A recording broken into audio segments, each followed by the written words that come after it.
అందరికీ నమస్కారం.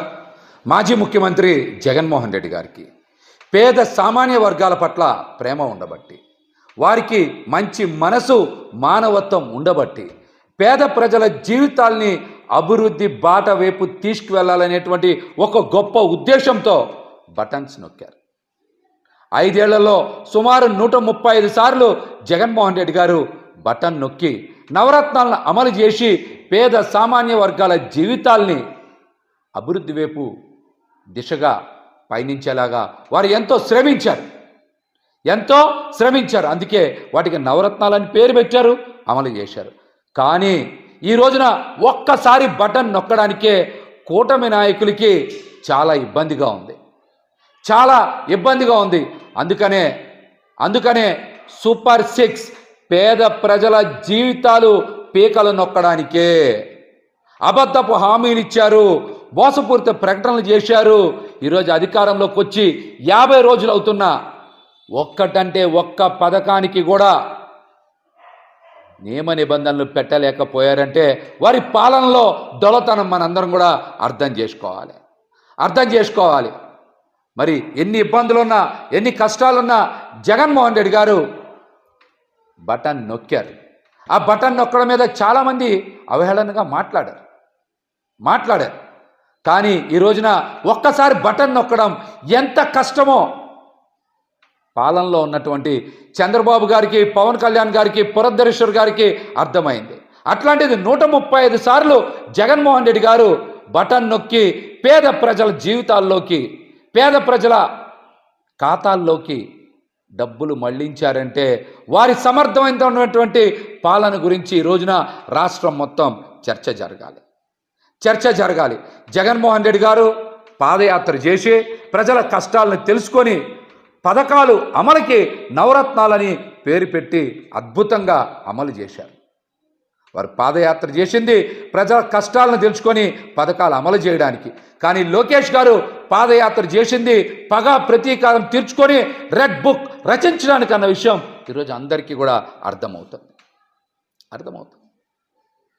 ఆచరణకు అమలుకు అవకాశం లేనటువంటి పథకాల్ని సూపర్ 6గా పేరు పెట్టి ఈరోజు ప్రజల్ని మోసం చేశారు.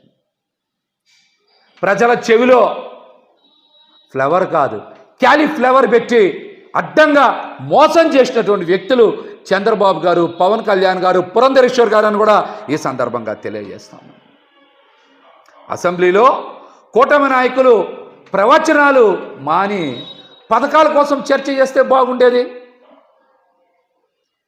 చంద్రబాబు గారు నిన్న మాట్లాడుతున్నారు, సూపర్ 6 చేస్తే భయం వేస్తుంది అని. మీరు భయపడద్దు. మీరు పవన్ కళ్యాణ్ గారు, పురంధరేశ్వర్ గారు పథకాలు ఎలా అమలు చేయాలి, వాటికి నిధులు ఎలా సేకరించాలని మీరు భయం చెందాల్సినటువంటి అవసరం లేదు. మీరు జగన్మోహన్ రెడ్డి గారి దగ్గరికి వచ్చి 1 గంట 2 గంటలో ట్యూషన్ చెప్పించుకుంటే పథకాలు ఎలా అమలు చేయాలి, వాటికి నిధులు ఎలా సేకరించాలని జగన్మోహన్ రెడ్డి గారు మీకు చెప్తారు. వారికి ఉన్నటువంటి పాలనా అనుభవం, పేద ప్రజల ప్రేమ మీద ఉన్న ప్రేమ అట్లాంటిది.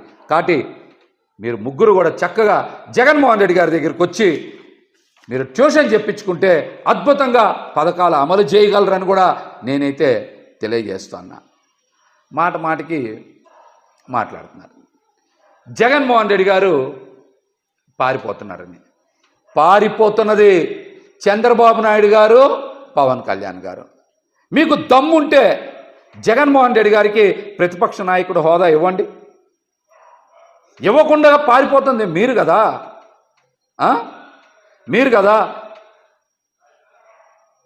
మీరు అసెంబ్లీలో ఈ 5 రోజులు విడుదల చేసినటువంటి అన్ని శ్వేతపత్రాల మీద జగన్మోహన్ రెడ్డి గారు నిన్న అద్భుతంగా గణాంకాలతో సహా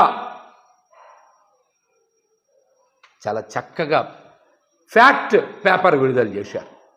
అయితే ఏదన్నా తీసుకోండి, మీరు ఇసుక తీసుకోండి, మద్యం తీసుకోండి, గనులు తీసుకోండి, శాంతి భద్రతలు తీసుకోండి, పోలవరం తీసుకోండి, అప్పులు తీసుకోండి, అభివృద్ధి తీసుకోండి, ఇలా ఏ అంశం మీదైనా సరే జగన్మోహన్ రెడ్డి గారు సుదీర్ఘ వివరణ ఇచ్చారు గణాంకాలతో సహా. దమ్ముంటే కూటమి నాయకులు ఎవరైనా సరే మీరు విడుదల చేసినవి తప్పుడు పత్రాలు, శ్వేతపత్రాలు కాదు, ఫ్యాక్ట్ పేపర్స్ అన్ని నిన్న జగన్మోహన్ రెడ్డి గారు విడుదల చేశారు. దమ్ముంటే వాటి మీద ఎవరైనా సరే చర్చకు రావచ్చని కూడా తెలియజేస్తా ఉన్నాం. కేంద్రంలో ఏమో ఎన్డీఏ కూటమి బడ్జెట్ ప్రవేశపెట్టింది, నిర్మలా సీతారామన్ గారు ప్రవేశపెట్టారు.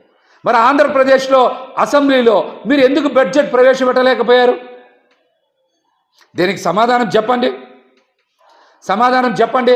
జగన్మోహన్ రెడ్డి గారికి ప్రతిపక్ష నేత హోదా ఇస్తే ఇవన్నీ కూడా మిమ్మల్ని ప్రశ్నిస్తారు, ప్రజల ముందు మిమ్మల్ని దోషిగా నిలబెడతారని కావాలనే మీరు ప్రతిపక్ష నేత హోదా ఇవ్వకుండా అబద్ధపు ప్రచారాలు, మోసపూరిత ప్రచారాలు చేస్తూ ఉన్నారు.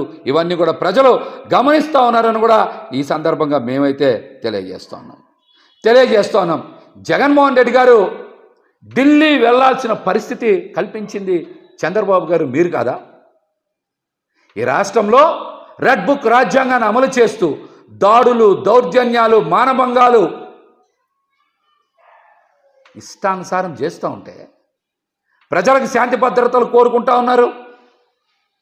వైసీపీ నాయకుల మీద, కార్యకర్తల మీద ఇష్టానుసారం దాడులు, దౌర్జన్యాలు, మర్డర్లు చేస్తూ ఉంటే అసెంబ్లీలో మీరు చెప్పే ప్రవచనాలు వినాలా?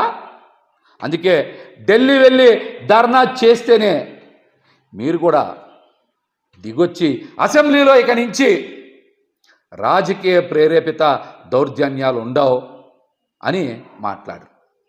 ఇది కూడా నటన. వాస్తవం అనేది నిన్నటికే అర్థమైంది. నిన్న కూడా ఎక్కడ దాడులు, దౌర్జన్యాలు ఆగల. ఇవన్నీ ఆగాలి. అందరికీ నమస్కారం. నేను మీ కిరణ్ రాయల్, జనసేన పార్టీ తిరుపతి నియోజకవర్గ ఇన్ఛార్జ్. కాసేపు కిందట మాజీ జనసైనికుడు, తాజా వైఎస్సీపీ నాయకుడు పోతిరి మహేష్ కొన్ని కామెంట్లు చేశాడు. ఇప్పుడు చూశాను. ఆయన ఏదో చాలాసేపు మాట్లాడాడు వీడియో. అంతసేపు సోది మనకు అవసరం లేదు. ఆయన సోది 2 పాయింట్లు నేను అడుగుతా, దానికి ఆన్సర్ చెప్పేశాడు. నెంబర్ 1, జగన్మోహన్ రెడ్డికి ప్రజల మీద ప్రేమ ఉంది కాబట్టి బటన్ నొక్కాడంట. ఓకే, ప్రేమ ఉంది. ప్రజలకి జగన్ మీద ప్రేమ ఉండాలి కదా. జగన్మోహన్ రెడ్డి మంచి చేస్తుంటే ప్రజలు 11 సీట్లకే పరిమితం చేసేవాడు కాదు కదా. అంటే అర్థం చేసుకోండి, మీరు చేసినంత ఫేక్ డ్రామాలు, ప్రజల డబ్బులు ప్రజలు పంచడము, మీరు దోచేసి మిగిలిన డబ్బులు ప్రజలు పంచారని ప్రజలకు తెలుసు కాబట్టి ప్రజలకు మీ మీద ప్రేమ లేదు. ఏదో ట్యూషన్ నేర్చుకోవాలంట జగన్మోహన్ రెడ్డి దగ్గర, చంద్రబాబు గారు, పవన్ కళ్యాణ్ గారు నేర్చుకోవాలంట. ఒకటి అడుగుతుంది, ఏ ట్యూషన్ నేర్చుకోవాలి ఆయన? బాబాయ్ నట చంపేయాలి, బాత్రూంలో చంపాలా, బెడ్రూమ్లో చంపాలా, బీసీ ఎస్సీ నాయకుల్ని ఎలా కొట్టాలి, ఎలా చంపాలి, చంపేసిన వాళ్ళని ఎలా వెనకేసుకుని తిరగాలి, అమ్మ చెల్లెల్ని ఆస్తుల కోసం ఎలా బయట తరిమేయాలి, ఇవి నేర్చుకోవాలా? ట్యూషన్ నేర్చుకోవాలంటావు? అది ఏం నేర్చుకోవాలి చెప్తే నేర్చుకోవాలి, చూద్దాం. ఇన్ని రోజులు 175 చెప్తున్నారు, ఇప్పుడు ఏకంగా డబుల్ సెంచరీ అంట. ఉండేది 170 నియోజకవర్గాలు, గుర్తుపెట్టుకోండి. అయ్యా పోతిరి మహేష్, మనకు ఉండేది 170 నియోజకవర్గాలే. ఏదో డబుల్ సెంచరీ కొడతారు, ఎట్ట కొడతారు? 200 సీట్లు ఏవేడా? మొన్న ఢిల్లీ పోయారు కదా, మర్చిపోయారు. తమిళనాడు, కర్ణాటకలో కూడా పోటీ చేసేలా ఉన్నారు. అయితే 170కి దిక్కులేదు, డబుల్ సెంచరీ కావాలంటే దీనికి. కామెంట్లు చేసే ముందు ప్రభుత్వం ఏర్పడి 50 రోజులు అవుతుంది. 5 ఏళ్ళు ఇచ్చి మీరు ఏం చేయలేకపోయారు. మేము 50 రోజులు ఏం చేయాలో మాకు తెలుసు, మేము చేస్తున్నాము. మీరు మమ్మల్ని విమర్శించే స్థాయి కాదు, పవన్ కళ్యాణ్ గారి గురించి మాట్లాడే స్థాయి అస్సలు ఇది కాదు. కాబట్టి ఒకసారి సోది మాట్లాడే ముందు ఈ 3 పాయింట్కి ఆన్సర్ చెప్పి మాట్లాడితే బాగుంటుందని చెప్పి కూడా తెలియజేస్తున్నాం. మా వీడియో మీకు నచ్చినట్లయితే please like, share and subscribe.